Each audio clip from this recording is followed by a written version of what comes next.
विश्वविद्यालय इलाहाबाद। जय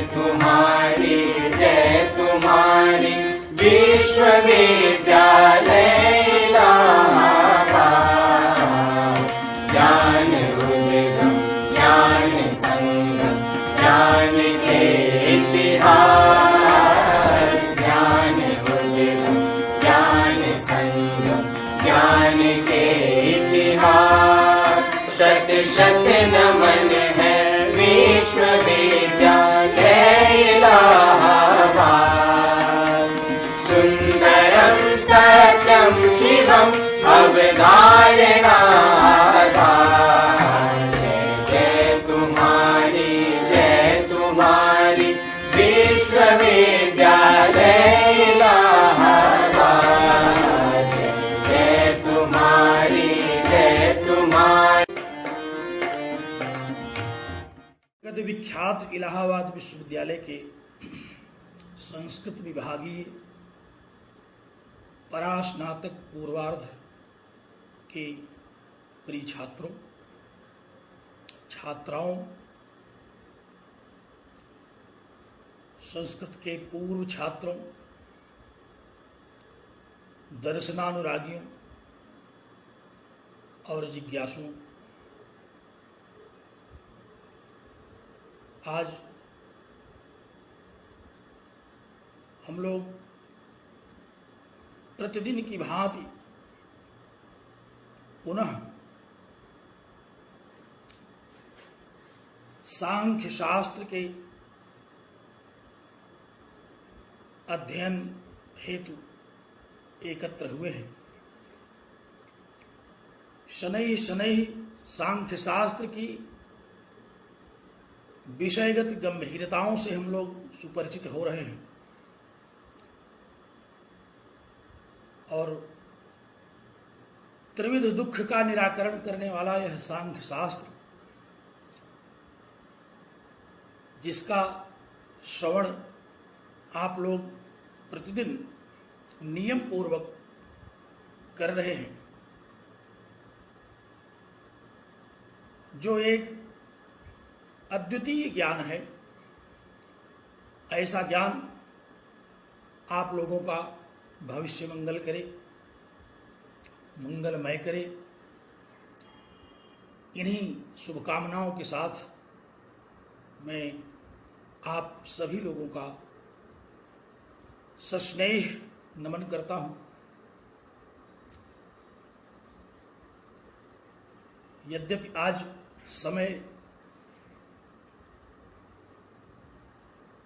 कुछ विलंब से हम लोगों को इस कार्य के लिए मिला, फिर भी उसी तल्लीनता, उसी अभिरुचि, उसी श्रद्धा, उसी लगन, उसी चित्त की एकाग्रता से हम लोग आज भी इस शास्त्र का श्रवण और अध्ययन करेंगे।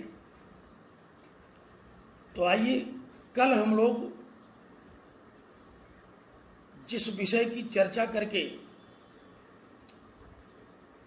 विराम लिया था हम लोगों ने, वहीं से पुनः आरंभ करते हैं। जैसा कि आप लोगों को अवगत है, कल मैंने 10वीं कारिका पर आप लोगों के साथ चर्चा किया था।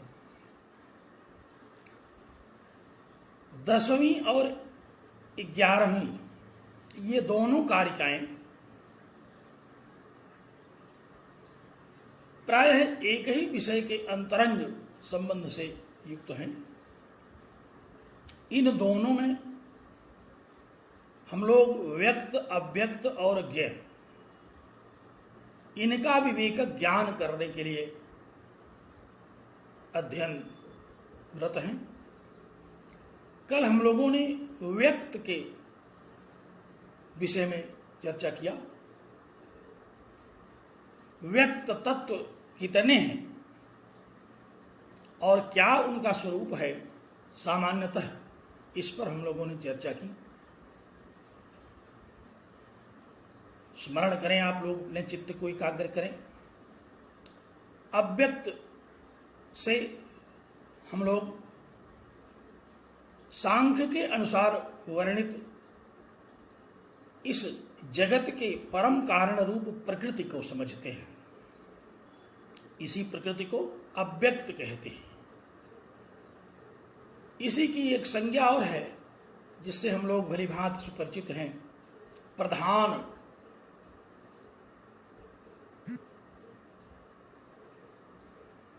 और इससे उत्पन्न 23 तत्वों को व्यक्त तत्व के रूप में हम लोग जानते हैं। 22वीं कारिका में वर्णित प्रकृतेर महान ततोहंकार है तस्मात् गणश्च षोडशकः। स्मरण करें, प्रकृति से महत तत्व आदि 23 तत्वों की उत्पत्ति होती है, जिसको हम लोगों ने व्यक्त तत्व के रूप में समझा। तो व्यक्त तत्वों के विषय में कल हम लोगों ने पर्याप्त चर्चाएं की, जिनमें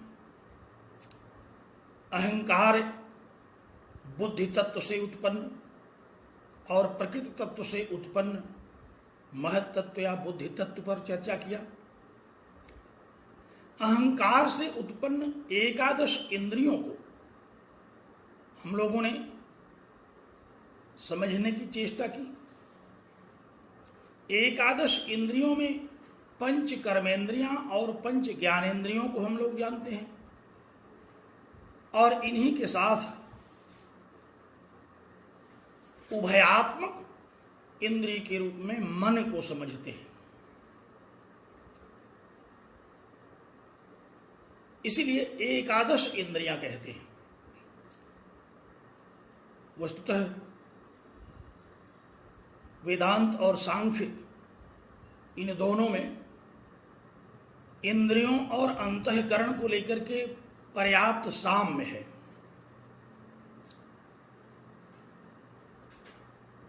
10 जो इंद्रियां हैं इनको हम लोग कहते हैं करण। 10 में पंच कर्मेंद्रियां और पंच ज्ञानेंद्रियां। ध्यान दीजिए, बाह्य विषयों के स्वरूप का जो भी चिंतन मनन निश्चय हम करते हैं उसका साधन है ये, इसीलिए इसका नाम है करण। और इसी के साथ लगा हुआ एक शब्द और बड़ा महत्वपूर्ण है, अंतःकरण। अंतःकरण बड़ा महत्वपूर्ण विषय है। वेदांत में हम लोग अंतःकरण चतुष्टय सुनते हैं, मन बुद्धि चित्त और अहंकार। वेदांत सार का अध्ययन आप लोगों ने किया है, स्मरण होगा आपको कि मन बुद्धि चित्त और अहंकार, इन्हें हम अंतःकरण कहते हैं। परंतु सांख्य में हम अंतःकरण के रूप में 3 की गणना करते हैं, मन बुद्धि और अहंकार का। सांख्य में चित्त को अंतःकरण के अंतर्गत ग्रहण नहीं किया गया। तो 10 करण, पंच कर्मेंद्रियां पंच ज्ञानेंद्रियां और 3 अंतःकरण, ये 13 करण है हमारे पास। समस्त जानकारियों को एकत्र करने और समझने, निश्चय पर पहुंचने तथा स्वयं को प्रवृत्त करने के लिए हम इन्हीं 13 इंद्रियों पर पूरी तरह से निर्भर है। कल किसी छात्र ने जिज्ञासा की थी कि आखिर चित्त इसमें क्यों नहीं है। अंतःकरण के अंतर्गत तो चित्त का परिगणन सांख्य के आचार्यों ने नहीं किया, और 23 तत्व जो व्यक्त के रूप में प्रकृति से उत्पन्न हुए उसमें भी कहीं चित्त की गणना नहीं आई, चित्त कहीं उत्पन्न नहीं हुआ।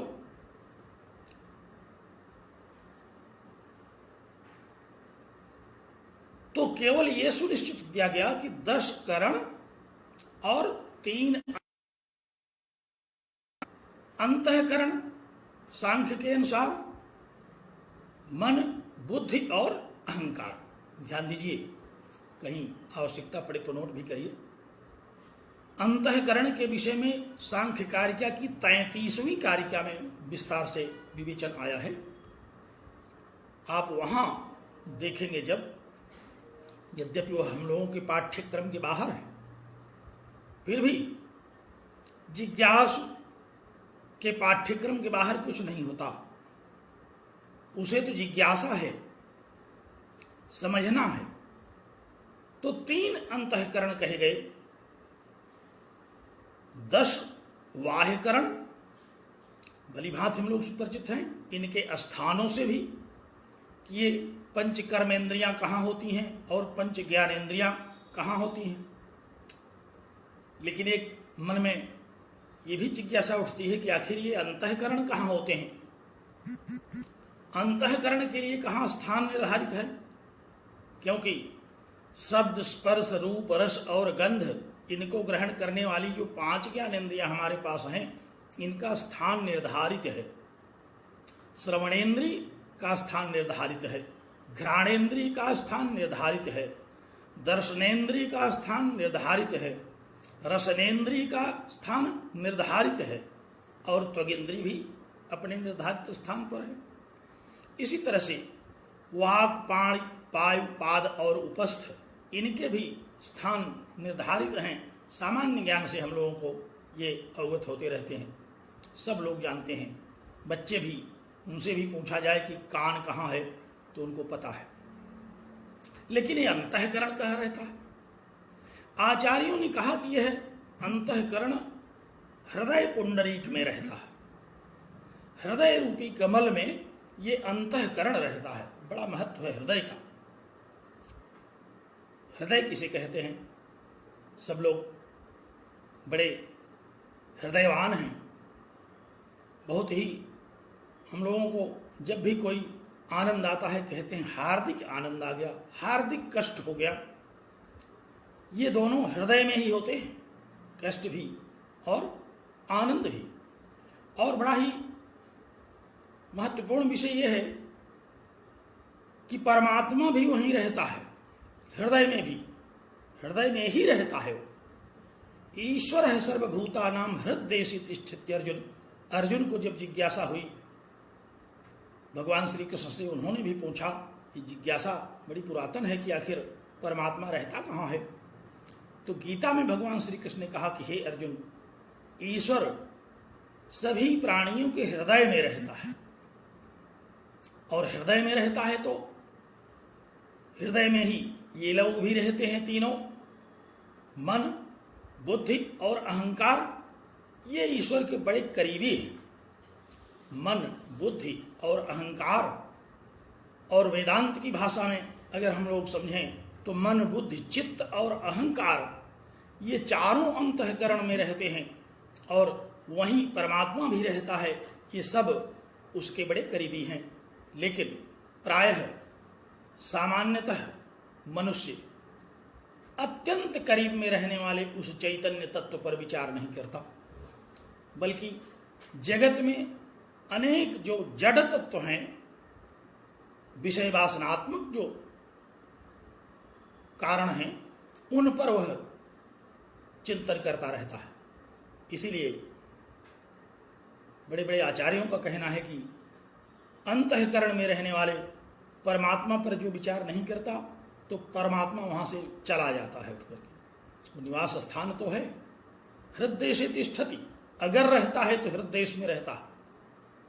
निरुक्तकार ने भी हृदय का निर्वचन इसी तरह से किया, हृदय अयम इति हृदयम, हृदय में यह परमात्मा रहता है, इसीलिए इसका नाम है हृदय।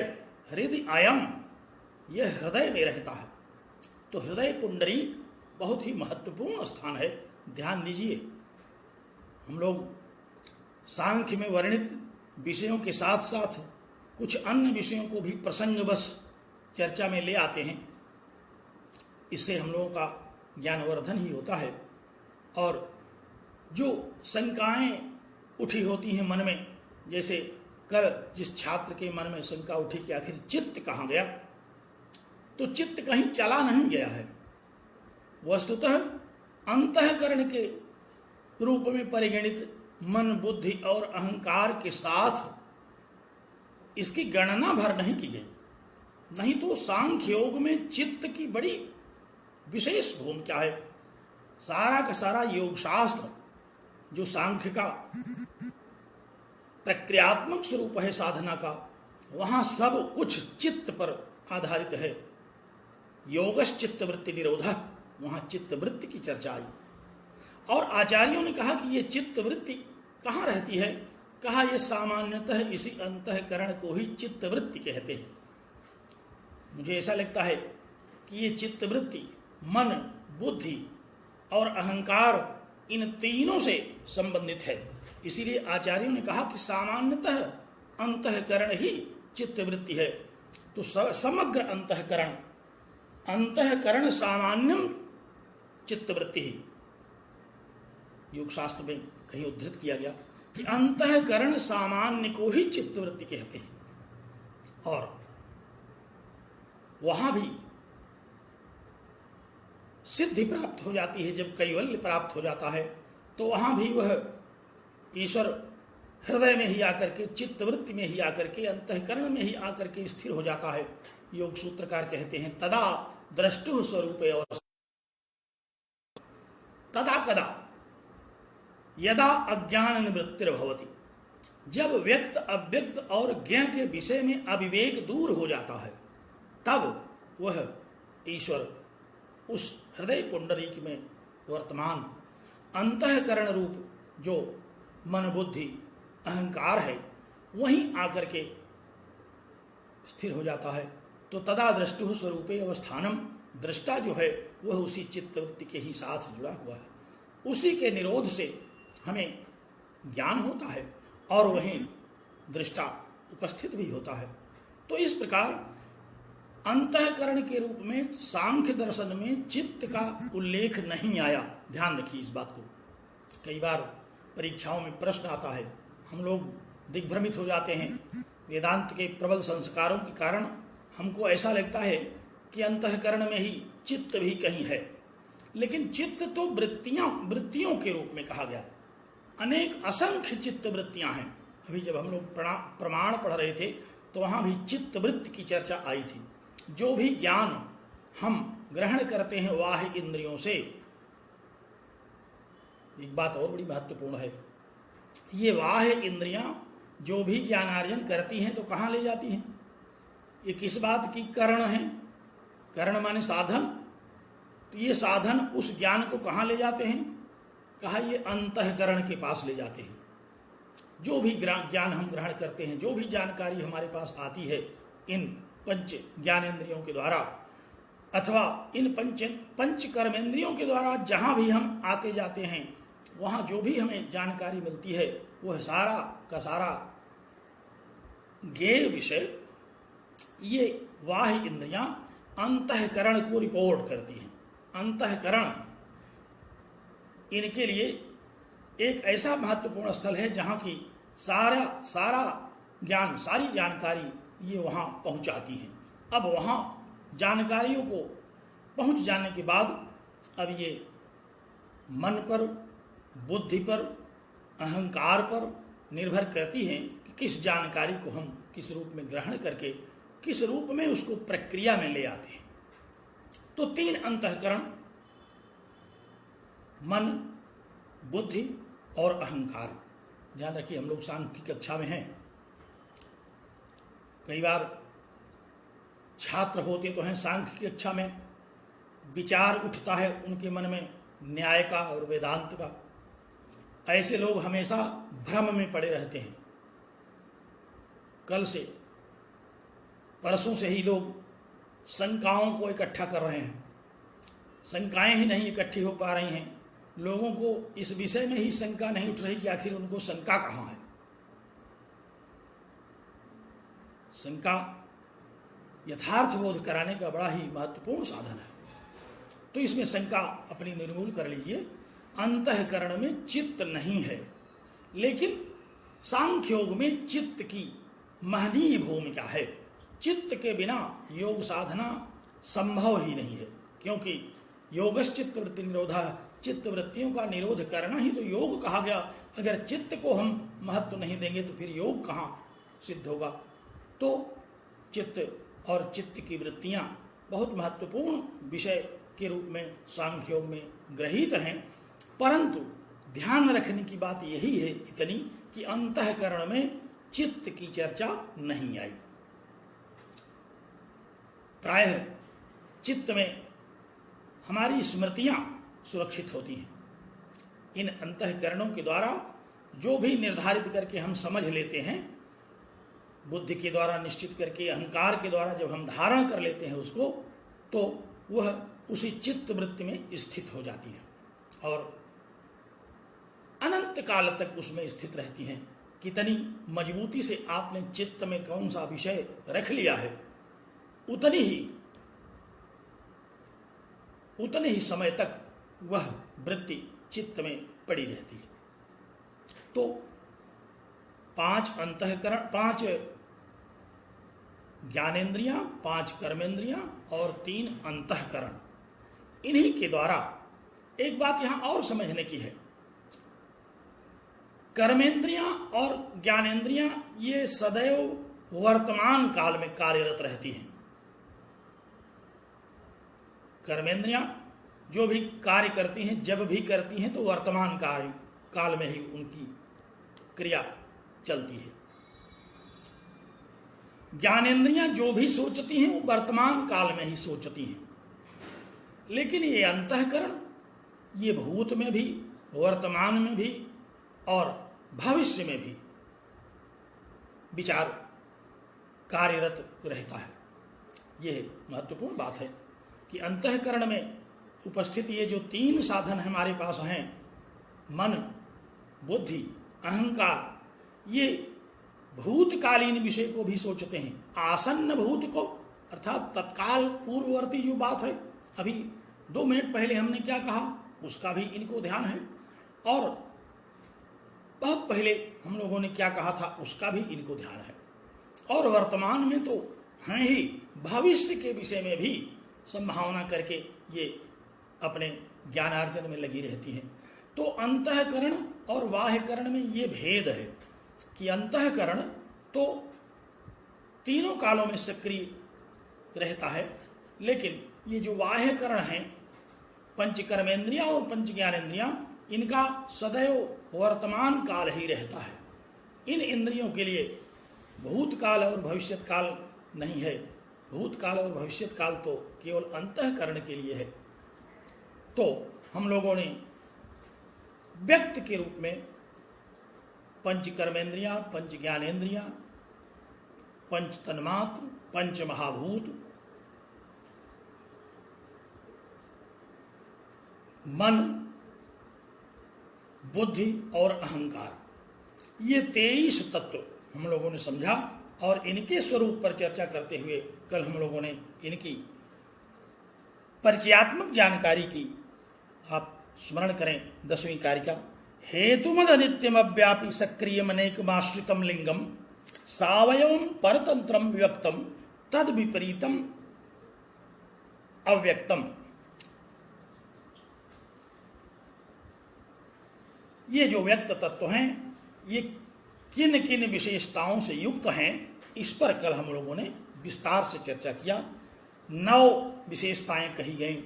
हेतुमद नित्यम अव्यापी सक्रियम अनेकमाश्रितम लिंगम सावयवम परतंत्रम, ये व्यक्तम, व्यक्त के स्वरूप बताए गए। इन 9 स्वरूपों का हम लोगों ने विस्तार से कल विचार किया। पुनरुक्ति करने की आवश्यकता मुझे प्रतीत नहीं होती। ये 9 विशेषताएं व्यक्त के विषय में कही गई, और तद विपरीतम अव्यक्तम, अव्यक्त उसके विपरीत कहा गया, अर्थात ये 9 विशेषताएं अव्यक्त में नहीं है। जो 9 विशेषताएं व्यक्त में कही गई, वे 9 की 9 विशेषताएं अव्यक्त में नहीं है। तद विपरीतम, क्योंकि वह उसके विपरीत है अव्यक्त, तो निश्चित सी बात है कि जो विशेषताएं व्यक्त की कही गई वे अव्यक्त में नहीं हैं। हम लोगों ने कल यहाँ तक अध्ययन किया था और अब आज हम 11वीं कारिका देखें। ध्यान दीजिए, आप लोग अपनी पुस्तक पर पहुंचिए, पुस्तक में 11वीं कारिका देखिए, बड़े ध्यान से चित्त को एकाग्र करके। भले अंतःकरण में चित्त नहीं है, लेकिन बिना उसको एकाग्र किए हम लोग कुछ जान नहीं पाते, तो इसलिए पहले तो चित्त को एकाग्र कीजिए और चित्त को एकाग्र करके 11वीं कारिका देखिए। इस 11वीं कारिका में क्या कहा गया है? कहते हैं कि संप्रति तयोः साधर्म्यम पुरुषाच वैधर्म्यम आह। संप्रति आह, अब कहते हैं। आह माने, आह शब्दार्थ आह का जानते हैं ना? आह माने बदती, कहते हैं। वर्तमान काल रूप है, वर्तमान काल का। ब्रू धातु का आह, आहतु, आहु, आथ, आहथु, ये 5 वैकल्पिक रूप ब्रू धातु के बनते हैं जो वर्तमान काल के ही हैं।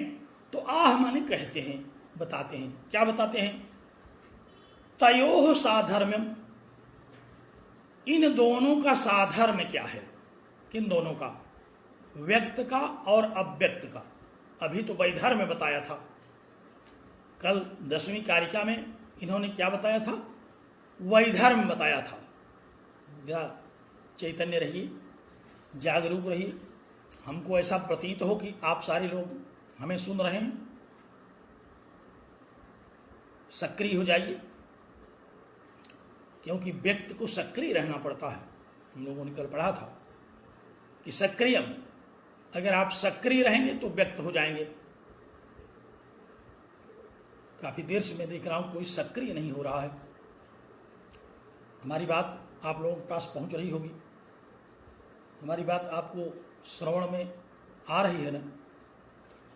ध्यान से सुनिए, क्योंकि अभी तक तो हम लोग जिन विषयों पर चर्चा कर रहे थे वह 10वीं कारिका से संबंधित थी और वे 11वीं से भी संबंधित है।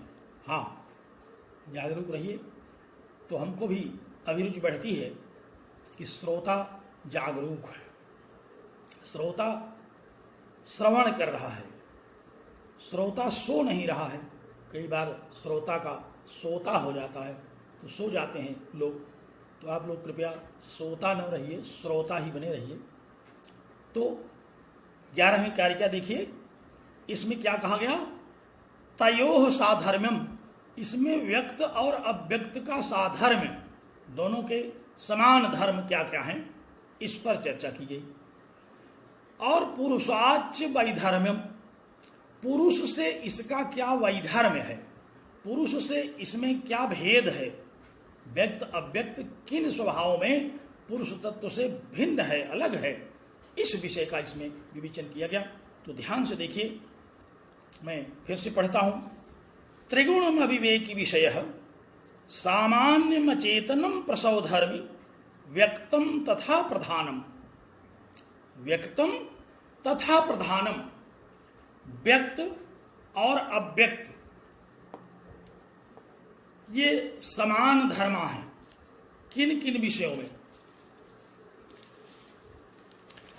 एक सूची पेश किया कारिकाकार ने,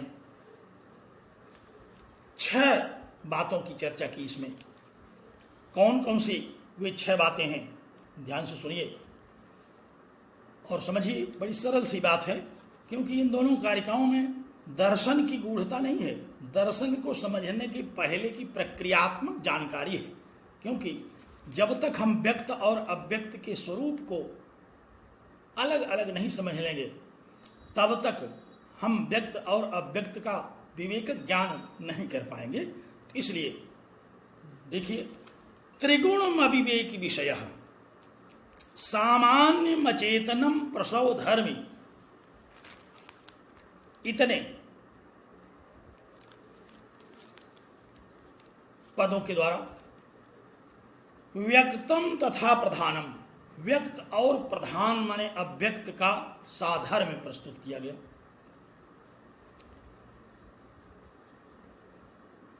संप्रति तयोः साधर्म्यम। अब हम लोगों ने यही अध्ययन आरंभ किया कि इन दोनों में साधर्म क्या है। 10वीं कारिका में तो 9 वैधर्म मिले, दोनों एक दूसरे से परम भिन्न दिखाई पड़ रहे थे। हम लोगों को संदेह हुआ कि कहीं ऐसा तो नहीं है कि इनका कोई संबंध ही नहीं है। कहा नहीं, ये इतने शब्द आए। कहा कि त्रिगुण, व्यक्त में और अव्यक्त में सत्व, रजस और तमस, ये तीनों गुण होते हैं। त्रिगुण, गुणाह। अगली कारिका से हम लोग गुणों की चर्चा करेंगे, बड़े महत्वपूर्ण हैं सांख्य दर्शन में गुण, सत्व, रजस और तमस, और ये सुख दुख तथा मोह स्वरूप हैं। तो व्यक्तम तथा प्रधानम, व्यक्त और प्रधान ये दोनों त्रिगुणम, त्रिगुणात्मक हैं। अर्थात अव्यक्त नामनी जो प्रकृति है, अव्यक्त नाम का जो प्रधान है, उसमें भी सत्व, रजस और तमस अपने सुखात्मक, दुखात्मक और मोहात्मक स्वरूप में स्थित रहते हैं, तथा उससे उत्पन्न होने के कारण जो व्यक्त तत्व हैं उनमें भी ये गुण उपस्थित होते हैं। इसीलिए कहा कि दोनों में त्रिगुण रहते हैं, दोनों में सुख दुख और मोह का स्वरूप निहित है। त्रिगुणम व्यक्तम तथा प्रधानम, त्रिगुणम, व्यक्त और प्रधान ये दोनों त्रिगुणात्मक हैं। और दूसरा शब्द आया, कहा कि अविवेकी, अविविक्त हैं। विवेक माने अलग अलग, लोगों ने इस पर विचार किया था। विचिर धातु है पृथक भावे, घाई प्रत्यय करके विवेक शब्द बनता है। विवेक का तात्पर्य है अलग अलग विषय को अलग अलग स्वरूप में यथार्थ रूप से समझ लेना, यही विवेक है। सत को सत स्वरूप में, असत को असत स्वरूप में। विवेक का बड़ा सुंदर उदाहरण शास्त्रकार लोग देते हैं कि जैसे हंस है वह नीर क्षीर विवेकी है, नीर और क्षीर को अलग अलग कर देता है, इसीलिए तो विवेकी है। हंस को ऐसा दूध आप दीजिए जिसमें पानी मिला हुआ हो तो वह विवेकी है। यह विवेक ईश्वर ने केवल हंस को दिया, वही नीर और क्षीर को अलग कर देता है, दूध पी लेता है उसमें से और पानी छोड़ देता है। नीर क्षीर विवेकी है, क्योंकि नीर क्या है और क्षीर क्या है, दोनों का उसे अलग अलग ज्ञान है। विवेक का क्या तात्पर्य समझा? अलग अलग ज्ञान। अलग अलग ज्ञान के लिए हंस के रूप में हम लोगों ने सुना है एक दृष्टांत कि उसको दुग्ध और जल का अलग अलग ज्ञान होता है। इसीलिए हम लोग प्रायः देखते हैं व्यवहार में भी कि आत्मा और अनात्मा का ज्ञान जिसको हो जाता है उसको लोग कहते हैं कि ये परम हंस हैं। हंस को तो केवल निरक्षीर विवेक होता है, लेकिन परम हंस प्राय हम लोग माघ मेले में कभी जाते हैं जब वहाँ, तो बड़े बड़े ज्ञानी जन वहाँ रहते हैं। प्राय सब लोगों के स्थलों पर लिखा रहता है परमहंस जी महाराज, वो परमहंस हैं, क्योंकि हंस तो केवल निरक्षीर विवेक करता है, लेकिन सदसद विवेचन करने का काम परमहंसों का होता है। तो ये जो तत्व हैं, कौन से तत्व स्मरण में रखिए? व्यक्त और अव्यक्त, ये अविविक्त हैं, अर्थात ये एक दूसरे से मिले रहते हैं, ये एक दूसरे से अलग अलग नहीं होते, क्योंकि इसमें प्रायः कार्य कारण भाव है। और सत्कार्यवाद में हम लोगों ने पढ़ा है इस बात को कि कार्य अपने कारण में पूर्व से ही रहता है। तो ये जो दोनों तत्व हैं व्यक्तम तथा प्रधानम, ये अविवेकी हैं, ये एक दूसरे से मिले हुए रहते हैं, ये एक दूसरे से सर्वथा पृथक नहीं है। कार्य का कारण से जो संबंध है वह व्यक्त का अव्यक्त से है, इसीलिए कहा कि अविवेकी हैं, ये एक दूसरे से मिले हुए हैं, एक दूसरे से मिश्रित हैं, मिश्रित धर्म वाले हैं। तथा विषय, तीसरा शब्द आया, ये व्यक्त और अव्यक्त ये विषय हैं। विषय से क्या तात्पर्य है? विषय किसको कहते हैं? सारे लोग अनेक विषय पढ़ते हैं, अनेक विषयों की ओर लोगों की चित्त वृत्तियां दौड़ती हैं, तो बात समझ में आ गई होगी कि विषय किसको कहते हैं। विषयी को जो बांध लेता है, मन आदि वृत्तियों को जो अपनी ओर आकृष्ट कर लेता है, विषयिणम अनुबधनात् इति विषयः, जो विषयी को अपनी ओर बांध लेता है। जैसे कोई सुंदर स्वरूप दिखाई पड़ता है तो नेत्र उधर चला जाता है, नेत्रेंद्री को वह विषय अपनी ओर बरबस आकृष्ट कर लेता है। कोई सुंदर शास्त्रीय संगीत सुनाई पड़ता है, कोई मधुर कंठ से जब आलाप करता है तो श्रवणेंद्री उधर चली जाती है। क्यों? क्योंकि विषयी उस इंद्रिय के माध्यम से उस विषय तक जाता है। तो ये इंद्रियां कर्ण हैं, कहाँ जाने के लिए? अपने लक्ष्य पर। तो विषय हैं ये, व्यक्त और अव्यक्त ये दोनों विषय बनते हैं। अर्थात प्रत्येक प्राणी, प्रत्येक जीव, प्रत्येक चैतन्य इनको विषय के रूप में ग्रहण करता है। ये विचार के विषय बनते हैं, चर्चा के विषय बनते हैं, ग्रहण करने के लिए विषय बनते हैं। व्यक्त हो चाहे अव्यक्त हो, ये हमारे लिए विषय के रूप में होते हैं। हमारी चित्तवृत्तियां, हमारा मन, हमारी बुद्धि और जो पुरुष तत्व चैतन्य स्वरूप में शरीर में रहता है वह इनकी ओर बरबस आकृष्ट होता है। ये विषय बनते हैं, व्यक्त भी और अव्यक्त भी ये विषय बनते हैं। तो त्रिगुणम अविवेकी विषय, 3 शब्दों का हम लोगों ने ग्रहण किया। और चौथा क्या है? सामान्य। ये व्यक्त हो चाहे अव्यक्त हो, प्रत्येक पुरुषों के साथ, प्रत्येक मनुष्यों के साथ सामान्य रूप से जुड़े हुए हैं। कौन ऐसा व्यक्ति है जिसके साथ पंच कर्मेंद्रियां, पंच ज्ञानेंद्रियां नहीं जुड़ी हैं? व्यक्त तो हैं ये प्रत्येक व्यक्ति के साथ सामान्य रूप से, सामान्य माने समान रूप से सर्वत्र जो रहे उसी को सामान्य कहते हैं। समान रूप से सर्वत्र रहने वाला, समान रूप से प्रायः सर्वत्र रहने वाला जो विषय है उसी को हम सामान्य कहते हैं। ध्यान दीजिए, बात समझ आ रही है ना? बड़ी सरल बात है किंतु बड़ी उपयोगी है। कहा कि ये व्यक्त तथा अव्यक्त ये सामान्यतः सारे चैतन्य स्वरूप प्राणियों के लिए धारण करने के विषय बनते हैं। वह अव्यक्त जन्य इस व्यक्त को धारण करता है, सामान्य रूप से इनको ग्रहण करता है। सबके लिए ये सामान्यतः समान रूप से ग्राह्य है।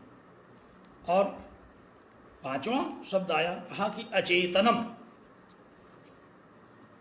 ये सब के सब अचेतन हैं, क्योंकि प्रकृति ही अचेतन है, प्रकृति ही जड़ है और प्रकृति से ही उत्पन्न हुए ये 23 व्यक्त तत्व हैं, इसलिए ये सब भी अचेतन हैं।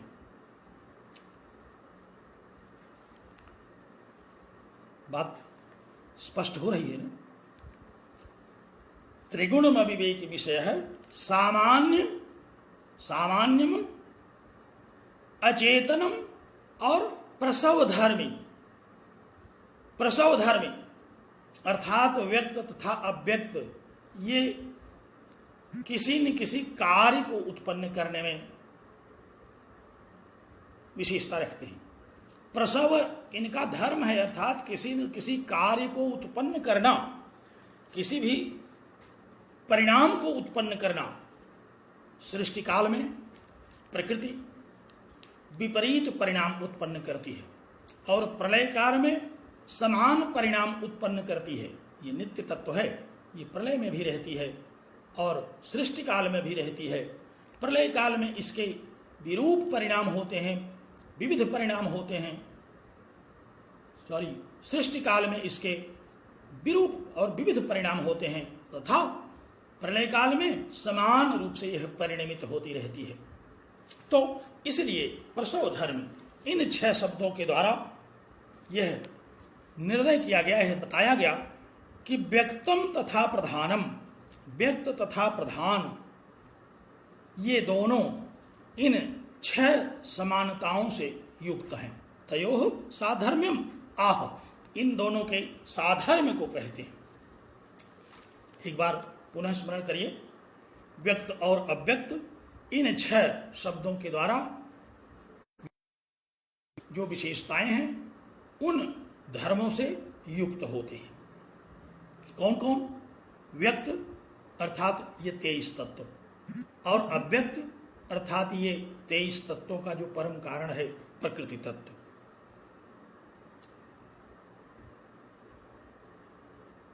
इतनी बात समझ में आ गई आपको? हमने 2 विषयों में चर्चा की, एक व्यक्त के विषय में और एक अव्यक्त के विषय में, तथा इन दोनों में कौन कौन सी समानताएं हैं इनके विषय में हमने चर्चा की। 6 समानताओं का उल्लेख किया गया।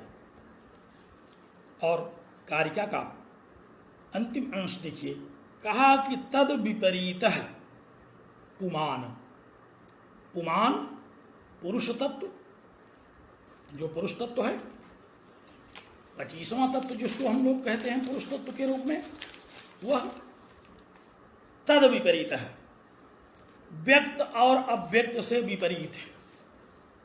अर्थात यह जो साधर्म कहे गए व्यक्त और अव्यक्त के, ये उसमें नहीं है, तभी तो तद विपरीत हुआ। कैसे नहीं है? ध्यान दीजिए, इन्हीं शब्दों का विपरीतार्थ समझ लेंगे तो आप इस बात को भली भांति ग्रहण कर लेंगे कि जो पुमान है पुरुष तत्व है। पुरुष तत्व चैतन्य स्वरूप जो पुरुष तत्व है, जो प्रत्येक शरीर में रहता है। आचार्य यास्क ने इसका निर्वचन किया कि पूरी शरीरे सेते इति पुरुषः, शरीर रूपी पूर्व में जो चैतन्य स्वरूप में रहता है उसी को पुरुष कहते हैं। पूरी सेते इति पुरुषः, शरीर रूपी पूर्व में जो रहता है वह क्या है? वो पुरुष है। इसी पुरुष तत्व के विषय में हम लोग यहाँ चर्चा कर रहे हैं, जो सांख्य का पुरुष तत्व है। ध्यान रखिए, यहाँ पुरुष तत्व लिंगवाची नहीं है। यहाँ पुरुष तत्व स्त्री पुरुष वाले तात्पर्य को अवगत नहीं कराता। यहाँ पुरुष तत्व प्राणी मात्र को अवगत कराता है। प्रत्येक शरीर में जो भी जीव है उसी को पुरुष कहते हैं, क्योंकि वह पूर्व रूपी शरीर में निवास करता है, चैतन्य स्वरूप में रहता है, इसीलिए उसको क्या कहा? कहा पुरुष।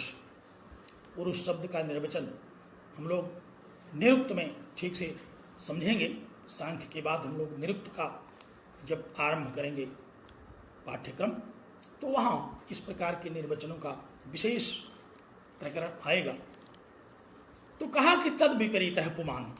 ये जो 6 विशेषताएं दी गई, पुमान माने पुरुष, उसके विपरीत है। अर्थात व्यक्त और अव्यक्त को कहा गया त्रिगुण, और ये अत्रिगुण है, अर्थात इस निर्गुण है। इसमें सत्व, रजस और तमस ये किसी भी प्रकार के गुण इस पुरुष तत्व में नहीं है। और अविवेकी, व्यक्त और अव्यक्त को अविवेकी कहा, लेकिन यह है विवेकी, अर्थात व्यक्त अव्यक्त से यह अलग है। यह पुरुष तत्व न व्यक्त से मिला हुआ है न अव्यक्त से मिला हुआ है, और प्रत्येक शरीर में ये पृथक पृथक है, इसलिए इसको कहा गया कि अविवेकी है। तो ये त्रिगुण रहित है, निर्गुण है, अलग अलग है, व्यक्त और अव्यक्त से सर्वथा पृथक है। और विषय है, कहा गया व्यक्त तथा अव्यक्त को, लेकिन यह अविषय है। यह विषयी का विषय नहीं बनता, बल्कि यह स्वयं विषयी है। ये स्वयं भोक्ता है। विषय माने तो भोग्य, ग्राह्य, लेकिन यह पुरुष तत्व क्या है? यह स्वयं भोक्ता है, यह स्वयं ग्रहीता है, करता है यह। तो कहा कि अविषय है, ये तद विपरीत है, अर्थात व्यक्त और अव्यक्त से विपरीत, विषय न होकर के अविषय है, असामान्य, और यह असामान्य है। प्रत्येक शरीरों में अलग अलग रूप से, असाधारण रूप से इसकी सत्ता है। प्रत्येक शरीर में हम लोग अभी 17वीं कारिका में जब पढ़ेंगे पुरुष बहुत्व, तो वहां पुरुष के विषय में विस्तार से चर्चा आएगी। प्रत्येक शरीर में पृथक है, इसीलिए बहुत पुरुषों की अवधारणा सांख्य के द्वारा कहा जाता है। तो वह असामान्य है और चेतन है। ये दोनों अचेतन थे, क्योंकि अव्यक्त से उत्पन्न ये व्यक्त हैं। अव्यक्त को हम लोग सामान्यतः जानते हैं कि वह अचेतन तत्व है। उससे उत्पन्न ये 23 तत्व भी अचेतन है। और तद विपरीत है पुमान, पुरुष तत्व उससे विपरीत होने के कारण चेतन है। और अंतिम धर्म जो व्यक्त अव्यक्त का कहा गया, प्रसव धर्मी, अर्थात कारण कार्य भाव में रहते हैं, परंतु यह जो पुरुष तत्व है यह किसी कार्य का कारण नहीं बनता है। यहाँ कोई विकार इसमें नहीं होते, यह किसी भी अन्य तत्व को उत्पन्न नहीं करता। इस प्रकार तद विपरीत है पुमान, जो पुरुष तत्व है वह व्यक्त तथा अव्यक्त से विपरीत है, पृथक स्वरूप वाला है। कारिका देखिए, कारिका ने क्या कहा? व्यक्तम तथा प्रधानम, व्यक्त तथा प्रधान तो 6 साधर्म्यों से युक्त हैं। तद विपरीत है पुमान, और पुरुष तत्व इन 6 से बिल्कुल विपरीत है। तथा तथाच पुमान, और आखिरी बात कह दिया कि कुछ विषयों में व्यक्त और अव्यक्त की भांति भी है पुरुष। ये 6 जो साधर्म कहे गए उस तरह का तो नहीं है, लेकिन कुछ स्वरूपों में साधर्म है।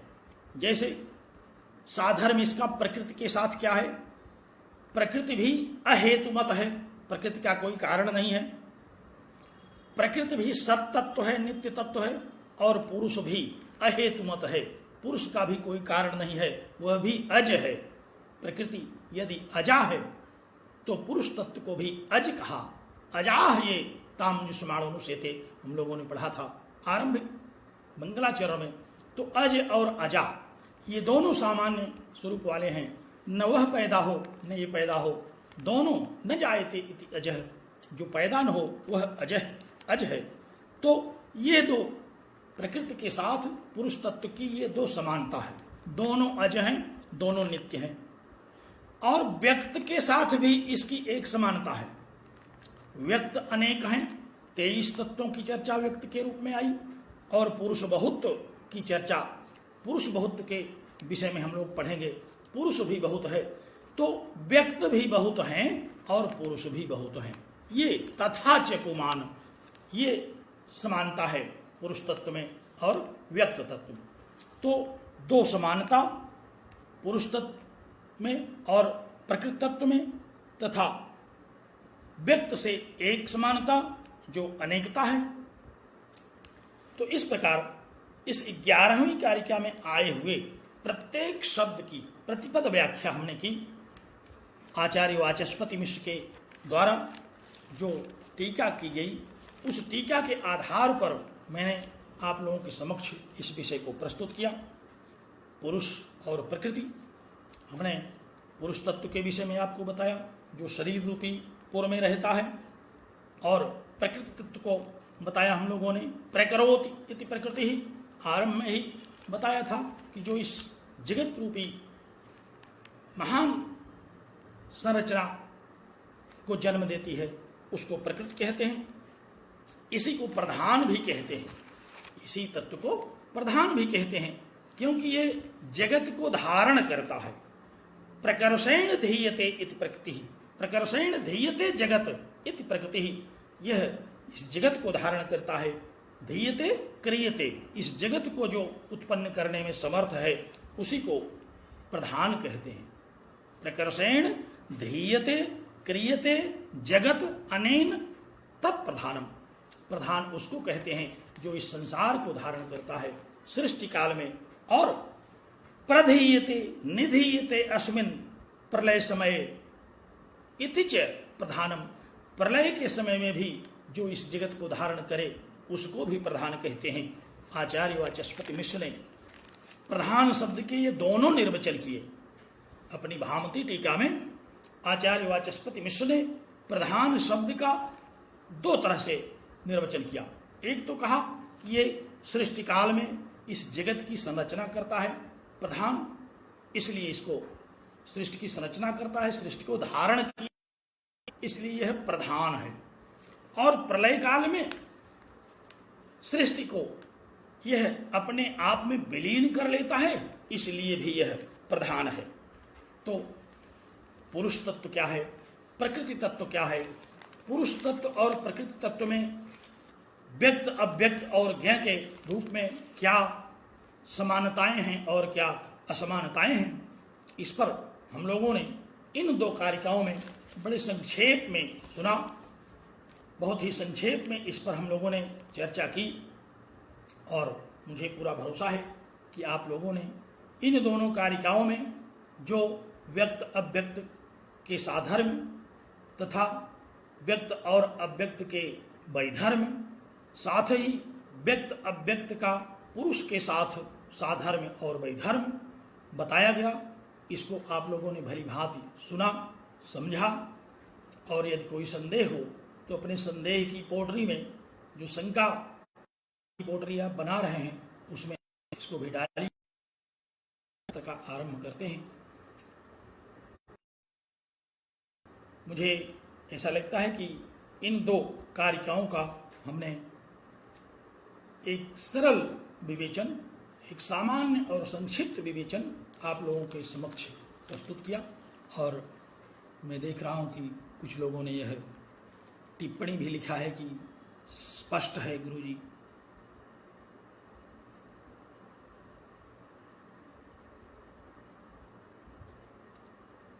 कुछ प्रश्न भी दिखाई दे रहे हैं जो अस्पष्ट हैं, तो जो स्पष्ट है उसको भी धारण करिए, जो अस्पष्ट है उसको भी धारण करिए।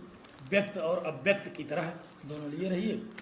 जो व्यक्त हो गया, जो समझ में आ गया उसको धारण करिए।